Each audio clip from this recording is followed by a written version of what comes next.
Coming into Summer League, quite clearly the main focus of the Blazers was to evaluate Jerryd Bayless, check into the progress of his evolution into becoming more of a pure point guard than a combo guard or a score-first guard.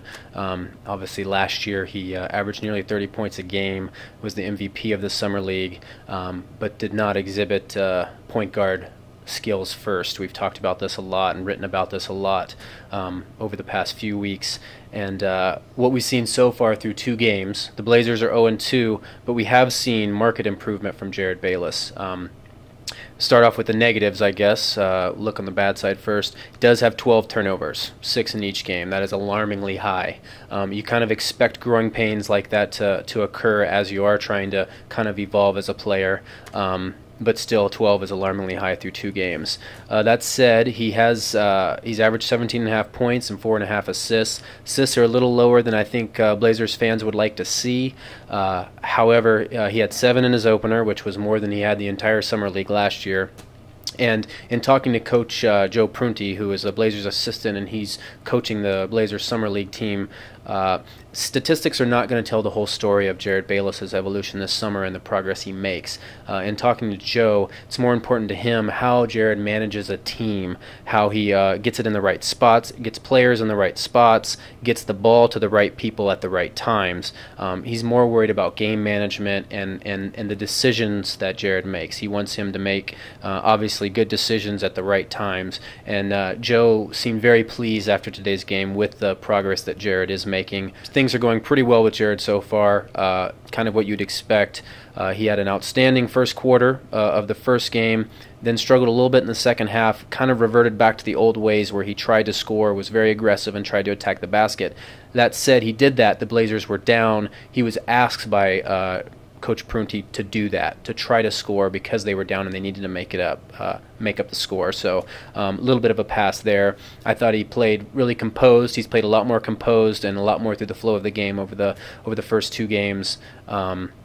Again, the statistics aren't there as much as Blazers would like, but 17.5 and 4.5 assists is pretty good if that does transfer over to the NBA, obviously, to the regular season. Moving on a little bit, the biggest surprise, I think, at least to me, and so far what I would have to say is the most impressive development for the Summer League is Dante Cunningham. I'm writing a feature about him that runs in Thursday's Oregonians and online starting Wednesday night, and he has really exhibited a better game than I think a lot of people expected coming from a number 33rd overall pick of the second round.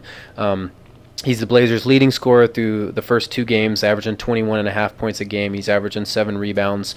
He has a really nice mid-range jumper. It's not quite as consistent as I think it should be. He's 16 for 37 through 2 games, but he was 8 for 17 in his first game, which is pretty close to where he should be. And he's just really shown a lot of positive attributes here to start off. An aggressive rebounder. He has a nose for the ball. Very composed, heady player, a physical guy. We've talked way too much about how Pendergraph and Cunningham were supposed to add and provide a little bit of toughness to the Blazers next year, but it's clear that the Blazers weren't just blowing smoke our direction. The 2 players really do exhibit a lot of that. Cunningham, I wrote a little bit about what I write about. Both of his parents were career Air Force officers. In fact, I can't remember exactly what it is, but they were the highest officer attainable for an enlisted Air Force person. So he grew up in a household, surrounded by that type of atmosphere, and he says it kind of taught him to not take any nonsense from anyone and not give any nonsense. He's really a focused player and I think a better player than I expected. Now again, it's Summer League, so players are going to perhaps look better than they are. You don't know. I think Quintel Woods led the Summer League in scoring one year to provide a little bit of perspective there. But definitely some positive signs from what we see out of Dante Cunningham. I think there was this notion, perhaps because Jeff Pendergraph was the Blazers' 31st pick, a couple slots ahead of Cunningham, and they had to trade up just because they were fearful that someone was going to take Pendergraph ahead of them. I think Blazers fans and perhaps some pundits thought that Pendergraph might be ahead of Cunningham, might be more inclined to get playing time as a rookie.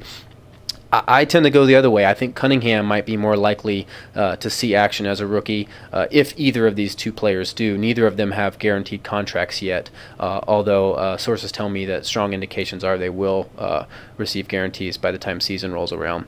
But Cunningham, he just seems a little more polished. Definitely has a better offensive game than Pendergraph.